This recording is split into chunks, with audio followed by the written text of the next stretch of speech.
Bonjour et bienvenue dans le SOAS Podcast. Je suis ravie de vous retrouver aujourd'hui dans la saison 5 consacrée à la reconversion professionnelle.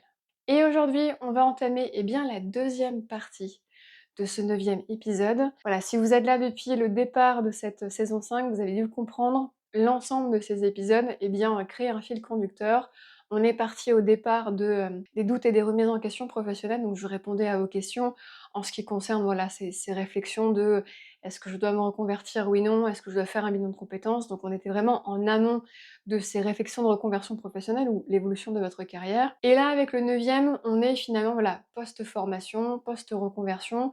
Vous êtes sur le point d'entrer dans votre nouvelle vie professionnelle et on peut voilà, sentir et ressentir une sorte de dissonance, une sorte de disharmonie entre ce qu'on a laissé et ce vers quoi on peut aller, donc cette nouvelle vie professionnelle qui nous attend. Donc on se trouve dans cet neuvième épisode, dans cette jonction. Donc je réponds à des questions, notamment dans la première partie, voilà, autour de, «Je ne me sens pas légitime en entretien» et cetera. Donc on va aujourd'hui continuer avec cette thématique. Je vous le rappelle, l'interview de cette saison 5 est d'ores et déjà en ligne, alors n'hésitez pas à écouter le parcours d'Aïssata en pleine reconversion professionnelle du secteur du journalisme à la kinésithérapie. Aïssata nous partage son parcours, ses idées, comment elle a entrepris cette reconversion professionnelle et également elle nous partage avec beaucoup de vulnérabilité l'impact ou plutôt le non-impact de son handicap dans cette reconversion professionnelle. Alors si vous souhaitez en savoir plus, vous avez d'ores et déjà l'interview découpée en deux parties distinctes à votre disposition sur la chaîne. Je vous remettrai ça dans le petit, mais également en barre d'infos. Ainsi, on va pouvoir continuer avec cette sixième question pour ce neuvième épisode qui est la suivante. Comment valoriser ce que j'ai appris seule, sans diplôme ou sans formation reconnue?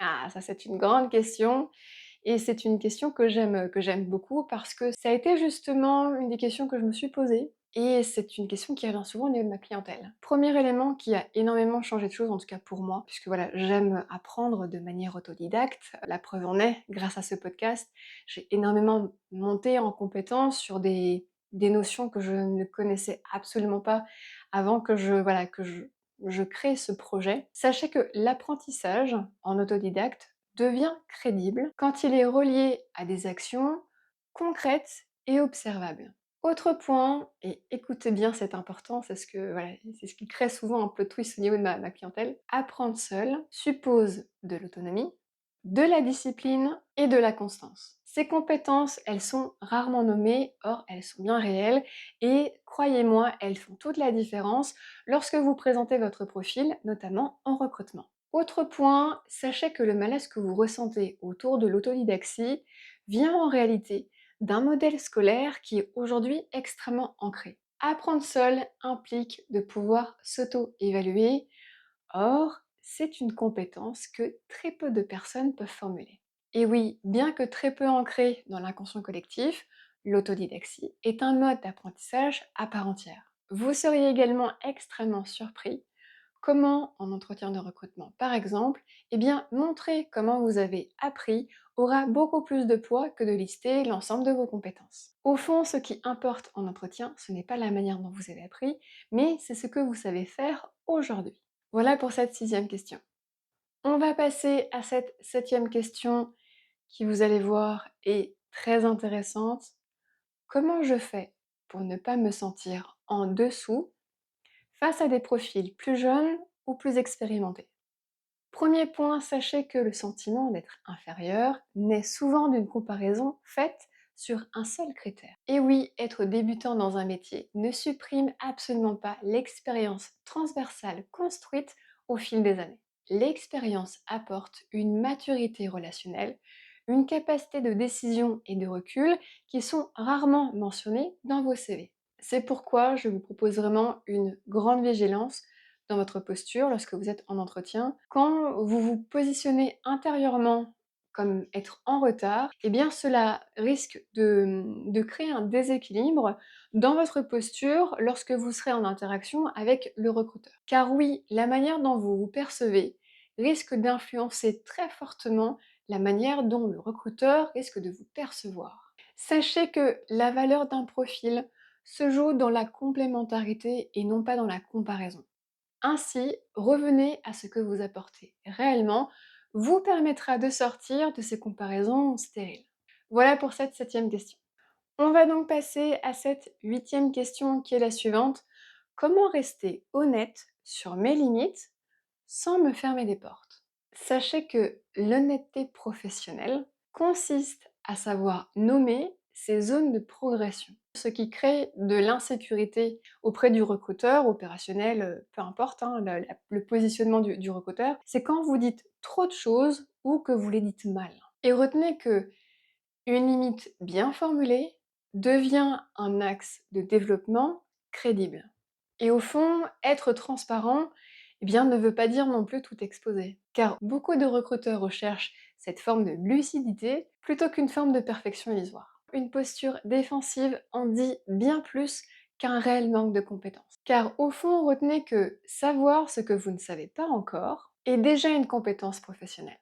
Voilà pour cette 8e question. Et on va passer à cette 9e question qui est la suivante. Pourquoi j'ai toujours l'impression qu'il me manque encore quelque chose pour être vraiment légitime? On en a déjà parlé, mais je souhaite quand même réitérer cet élément. Le seuil de légitimité, eh bien, il se déplace à mesure que votre projet devient de plus en plus concret. Attendre que vous vous sentiez totalement prêt pour débuter votre carrière, votre nouvelle voie, votre nouveau métier, c'est finalement retarder justement eh bien, la perception et ce sentiment de légitimité. Donc finalement, soyez conscient que très souvent, eh bien, c'est contre-productif que d'attendre, que de retarder par manque de sentiment de légitimité, car au fond, c'est quand vous allez commencer eh bien, à être dans l'action que vous allez construire votre légitimité. Soyez conscient de ça parce que vraiment ça fait toute la différence. Et c'est pour ça que je souhaite vous mettre en vigilance parce que très souvent la légitimité, elle est confondue avec l'absence totale de doute. L'inconfort est souvent le signe que vous êtes justement en train d'évoluer, que vous êtes en train de gagner en légitimité et en expérience. Retenez que plus l'enjeu deviendra réel, plus votre exigence intérieure eh bien, augmentera. Si vous deviez ne retenir qu'une seule phrase, hein, c'est le mantra que je donne en consultation, que vous pouvez noter sur un post-it, voilà, sur votre agenda, peu importe, mais se sentir illégitime n'empêche pas d'être compétent. Je vous en prie, retenez cette phrase, c'est important. Se sentir illégitime n'empêche pas d'être compétent. Voilà pour cette 9e question. Et voilà qui conclut eh bien, cette 2e partie de ce 9e épisode.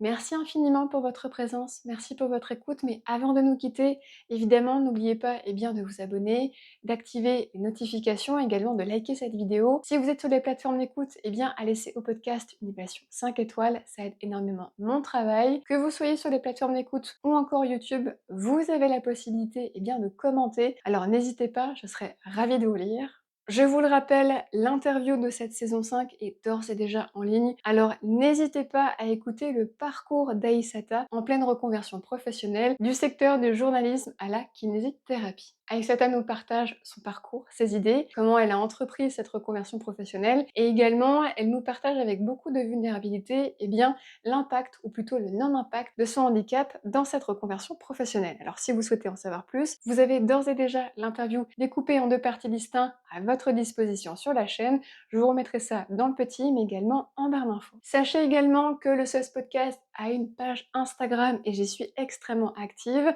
Je vous partage un peu plus de moi, voilà, je vous donne des réflexions, je vous donne des conseils, des astuces complémentaires à ce que vous pouvez retrouver eh bien, dans l'ensemble des saisons du SOS Podcast. Alors n'hésitez pas à vous abonner, car pour la saison 6, eh bien, il y a de nouvelles choses qui arrivent. Et si vous souhaitez avoir la chance d'être coaché par moi, eh bien sachez que les consultations privées sont encore à votre disposition, profitez-en. Vous avez en barre d'infos le lien de mon site internet si voilà, vous souhaitez en savoir plus sur mon expertise, mon type de coaching, mon type de consultation, mes tarifs. Vous avez absolument tout en barre d'infos. Et aussi, si vous souhaitez aller un peu plus loin, après voilà, découverte du SOS Coaching, vous avez à votre disposition eh bien, le formulaire de contact.